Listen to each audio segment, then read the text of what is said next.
Dear students, इसके पहले हमने क्या देखा था कि अनुलोम समानुपात और विलोम समानुपात में क्या संबंध होता है। अनुलोम समानुपात में क्या होता है, अगर दो राशियां अनुलोम समानुपात में होती हैं तो हम लोग कहते हैं उनका अनुपात समान होता है, और अगर दो राशियां विलोम समानुपात में होती हैं तो हम लोग कहते हैं उनका गुणनफल समान होता है। पिछली कक्षा में अनुलोम समानुपात में यह भी देखा था कि अनुलोम समानुपात को ही हम लोग सीधा समानुपात के नाम से भी जानते हैं, और सीधा समानुपात का मतलब यह होता है कि अगर एक राशि के बढ़ाने पर दूसरी राशि बढ़े, अगर एक राशि को मैं क्या कर रहा हूं, बढ़ा रहा हूं, और दूसरी राशि भी क्या हो रही है, बढ़ रही है, और अगर एक राशि को घटा रहा हूं तो दूसरी राशि भी घटे, तो ऐसे अनुपात को अनुलोम समानुपात का नाम दिया जाता है या सीधा समानुपात का नाम दिया जाता है।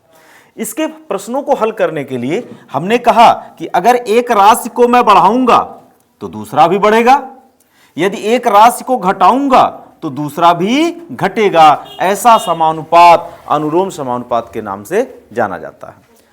इनके प्रश्नों को हल करने के लिए जिस तरह से हमने यहां तीर बनाया है, मतलब एक के बढ़ने पर दूसरा भी बढ़े या एक के घटने पर दूसरा भी घटे, तो इसी तीर का प्रयोग करते हुए इनके प्रश्नों को हम लोग हल करेंगे। तो प्रश्नावली 7A में जो प्रश्न दिए गए हैं उनको हम लोग बनाने की कोशिश करते हैं। पिछली कक्षा में हमने यह भी देखा कि अगर दो राशियां सीधे समानुपात में होता है तो उनका भागफल या उनका अनुपात हमेशा समान होता है। तो इसके पहले प्रश्न में दे रखा है, पहला प्रश्न क्या है अभ्यास 7A का, निम्नलिखित सारणी को अभ्यास पुस्तिका में उतार कर के का मान निकालो। तो बेटा देखो यहां पे लिखा है x, एक सारणी बना है, यहां बना है y, और यहां लिखा है 20, यहां लिखा है 40, फिर यहां लिखा है 40 और यहां लिखा है 80, फिर यहां लिखा है 60 और यहां लिखा है 120 और यहां लिखा है 80 और यहां लिखा है 160। इसी सारणी के को आगे करते हुए नीचे लिखा हुआ है x बट्टे y और इसको लिखा जा रहा k का मान निकालना है, मान निकालना है। तो इसका मान कैसे निकलेगा, इसका मान कैसे निकलेगा जरा बताओ। तो इसका मान निकालने के लिए हमें क्या करना है, देखो बेटा x का मान 20 है और y का मान 40। x का मान क्या है 20 और y का मान क्या है 40। हमें क्या निकालना है, x बट्टे y। तो बच्चा जब x बट्टे y की वैल्यू निकालेंगे तो 20 बट्टे कितना होगा, 40 होगा।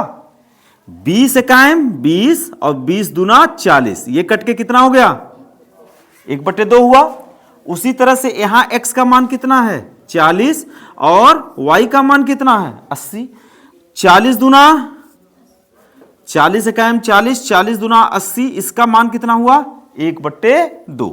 यहां x का मान कितना है 60 और y का मान कितना है 120।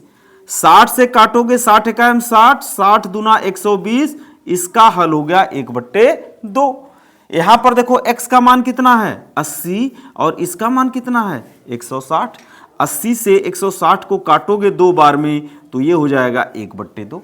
तो आप क्या देख रहे हो, x बट्टे y का मान हर जगह 1/2 आ रहा है, आ रहा नहीं आ रहा। इसीलिए आपसे कहा गया था पिछली कक्षा में कि जब दो राशियां सीधे अनुपात में हो या अनुलोम समानुपात में हो तो बेटा उनका अनुपात हमेशा समान होता है। तो जब आप देख रहे हो कि हर जगह k का मान 1/2 ही आ रहा है तो हम यहां से k का मान क्या लिखेंगे 1/2। इसी एक्सरसाइज का प्रश्न नंबर 2 दिया है, 4 किलोग्राम चाय का मूल्य 420 रुपए है। 4 किलोग्राम चाय का मूल्य 420 रुपए है, 12 किलोग्राम चाय का मूल्य होगा। इसके 4 ऑप्शन दिए हैं, कौन सा आंसर सही होगा। तो आइए इसको हम लोग सॉल्व करते हैं। माना चाय का मूल्य कितना होगा, x रुपया होगा। चाय का मूल्य कितना होगा, x रुपया होगा। कितना रुपया होगा, x रुपया होगा। तो बच्चों हम लोग जो पूछा गया, क्या पूछा गया है? चाय का मूल्य पूछा गया है, तो यहां पर लिखेंगे चाय का मूल्य और यहां पर लिखेंगे चाय की मात्रा। चाय की मात्रा, जो पूछा जाएगा उसे दाहिने तरफ और जो दिया है उसे बाएं तरफ। 4 किलोग्राम चाय का मूल्य कितना दिया है? 420 रुपया। तो यहां लिखेंगे 4 और यहां लिखेंगे 420। हमसे पूछा जा रहा है 12 किलोग्राम चाय का मूल्य होगा, तो हमने मान लिया कि जो चाय का मूल्य होगा 12 किलोग्राम का वो कितना रुपया होगा? x रुपया होगा। तो हमने लिखा यहां 12 और यहां लिखेंगे x। तो देखो बेटा यहां क्या है, अगर 4 किलो चाय का दाम 420 है तो 12 किलोग्राम का चाय का मूल्य बढ़ेगा कि घटेगा? बढ़ेगा, निश्चित ही बढ़ेगा। तो इसके लिए हम तीर का प्रयोग करेंगे। एक राशि के बढ़ने पर अगर दूसरी बढ़ रही है, हम 4 से इसको 12 कर रहे हैं, इसको बढ़ा रहे हैं, तो 420 से मूल्य भी बढ़ेगा। तो मूल्य बढ़ेगा तो जो यहां पूछा रहता है वहां पर हम लोग तीर विधि से हम इसको हल करेंगे। वहां पर तीर x की तरफ लगाते हैं, तो ऊपर से चल के तीर x की तरफ आया। अब चूंकि 4 से 12 करने पर दाम भी बढ़ रहा है, तो अगर बढ़े तो सीधा अनुपात, और सीधा अनुपात तो यहां तीर का चिन्ह नीचे लगा है, तो यहां भी तीर का चिन्ह क्या लगेगा? नीचे लगेगा। ऐसे अनुपात को हम लोग सीधा अनुपात कहते हैं। अगर ये उल्टा समानुपात होता तो यहां पर तो ऐसे लगाते हो, यहां पर तीर का चिन्ह उल्टा कर देते। लेकिन चूंकि ये सीधे समानुपात का सवाल है, क्यों? क्योंकि 4 किलोग्राम का चीनी का दाम अगर 420 है तो 12 किलोग्राम का दाम 420 से अधिक ही होगा, कम नहीं हो सकता। इसलिए हमने यहां सीधा समानुपात का तीर लगाया। अब क्या करना है? यह लिखा है जहां तीर है, तीर को पहले, तीर पर जो अंक आया उसे पहले लिखो। क्या लिखा है? x। और ये तो तीर के हेड पर आया और तीर के टेल पर क्या लिखा है? 420। तो यहां पे लिखेंगे 420, बीच में बराबर का साइन लगाएंगे। यहां पर क्या है? 12। 12 को कहां लिखेंगे? ऊपर, और हर को क्या लिखेंगे? 4। ऐसा लिख दिया। 4 से 12 को काटा, 4 तियां। अब ये 420 को इधर से उधर ले जाओगे तो यहां भाग उधर जाके क्या हो जाएगा? गुड़ा। तो गुड़ा करो, 3 सुनाए 3 दूना 4 तियां 12। तो बेटा 12 किलोग्राम, आंसर में क्या लिखोगे? 12 किलोग्राम चाय का मूल्य, चाय का मूल्य कितना होगा? रुपया 1260 होगा। तो आप इसका देख रहे हो, इसका चौथा पार्ट क्या है? सही है। ठीक। प्रश्न संख्या 3 में दे रखा है, एक कार 30 मीटर प्रति सेकंड की चाल से चलती है।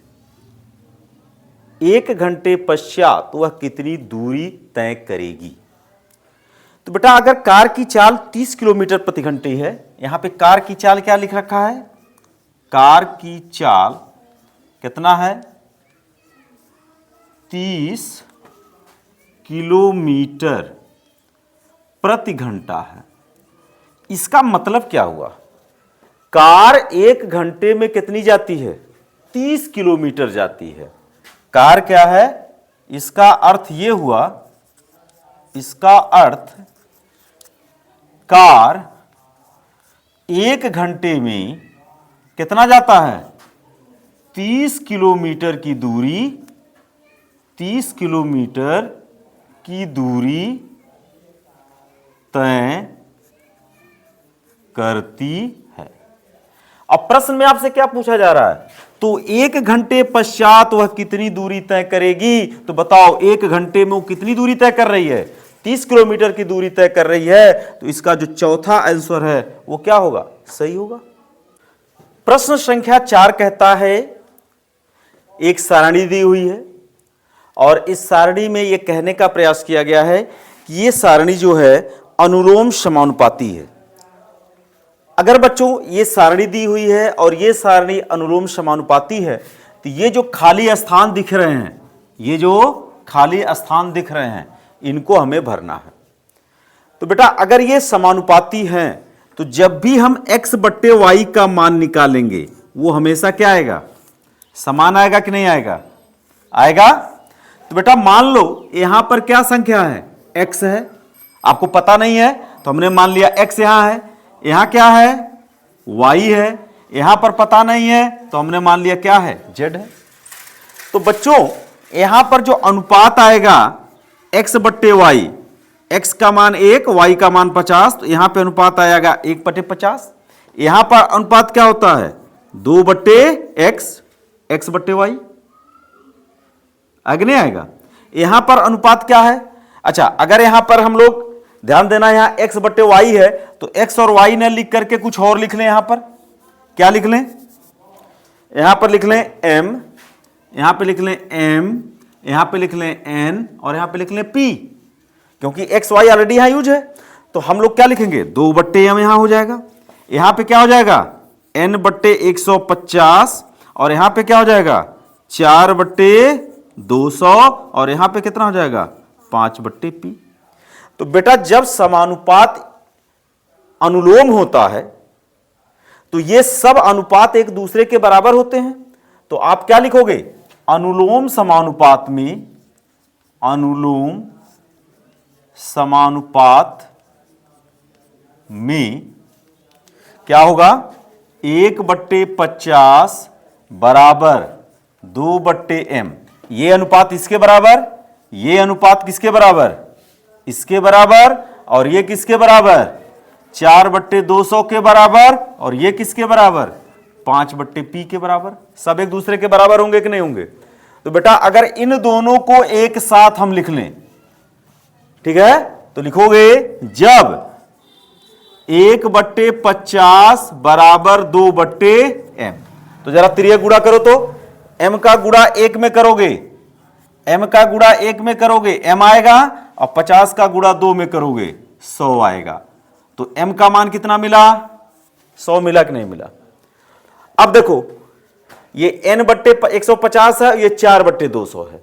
इसको जब इसको इक्वल करोगे, जब n/150 बराबर 4/200 करोगे, फिर तिर्यक गुणा करोगे, इसका गुणा इसके साथ, n गुणे 200 बराबर 150 गुणे 4। तो यहां से n का मान निकालोगे तो कितना हो जाएगा 150 गुणे 4/200। तो देखो 50 से काटोगे 200 4 बार में कटेगा, और 150 कै बार में कटेगा 3 बार में, और 4 से 4 पूरा कट जाएगा। तो n का मान कितना आ गया 3 आया कि नहीं आया। तो यहां पे हम लोग क्या भरेंगे 3। अब आओ p का मान निकाल लें। तो जब ये इसके बराबर होगा, जब 4/200 किसके बराबर होगा 5/p के। तो यहां तिर्यक गुणा करो, 4 गुणे p बराबर 200 गुणे 5 होगा कि नहीं। तो p बराबर कितना हो जाएगा 200 गुणे 5/4। तो 4 से काटोगे 4 × 5 = 20 0, और 50 × 5 = 250। 50 × 5 कितना होगा 250। तो इसका p का मान कितना आ गया 250। तो आप लोग यहां भर देना, यहां m का मान 100 भर देना, n का मान कितना भर देना, n का मान 3 भर देना, और p का मान कितना भर देना 250। बस।